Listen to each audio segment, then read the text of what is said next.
بسم اللہ الرحمن الرحیم۔ آج ہم گفتگو کریں گے دجالی فتنے کے بارے میں۔ دجالی فتنے کے تین پہلو ہے، یعنی گویا کہ تین مراحل ہے۔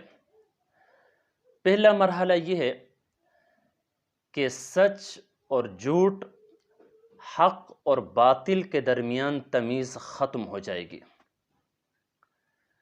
دوسرا پہلو دجالی فتنے کا یہ ہے کہ جھوٹ کو سچ اور باطل کو حق باور کرایا جائے گا۔ اور دجالی فتنے کا تیسرا پہلو یہ ہے کہ باطل پر بالجبر عمل کرایا جائے گا اور حق پر بالجبر عمل کرنے سے منع کیا جائے گا۔ یہ دجالی فتنے کے تین مراحل ہے۔ اب ان تینوں کو آج ہم اپنے سوسائٹی کے اندر رکھ کر دیکھیں، یہ تینوں چیزیں مل جائیں گے۔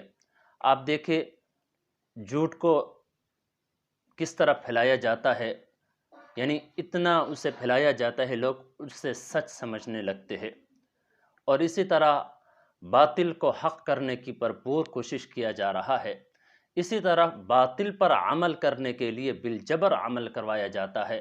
مثلاً آپ اسکولوں کے اندر، کالجز کے اندر، یونیورسٹیوں کے اندر، اسی طرح دفاتر میں کوئی خواتین ملازمت کے لیے جاتے یا پڑھنے کے لیے جاتے یونیورسٹیوں میں، تو وہاں پر نقاب کے اوپر، برقعے کے اوپر پابندی ہے، گویا کہ باطل کے اوپر بالجبر عمل کروایا جا رہا ہے۔ اسی طرح مختلف جگہوں پہ اگر کوئی مرد ملازمت کے لیے اپلائی کرتا ہے، وہاں پر داڑھی کے اوپر پابندی ہے، گویا کہ یعنی حق کے اوپر عمل کرنے سے بالجبر روکا جا رہا ہے۔ تو یہ تینوں پہلو، یعنی دجالی فتنے کے یہ تینوں پہلو ہر انسان کو سامنے رکھ کر زندگی گزارنا چاہیے۔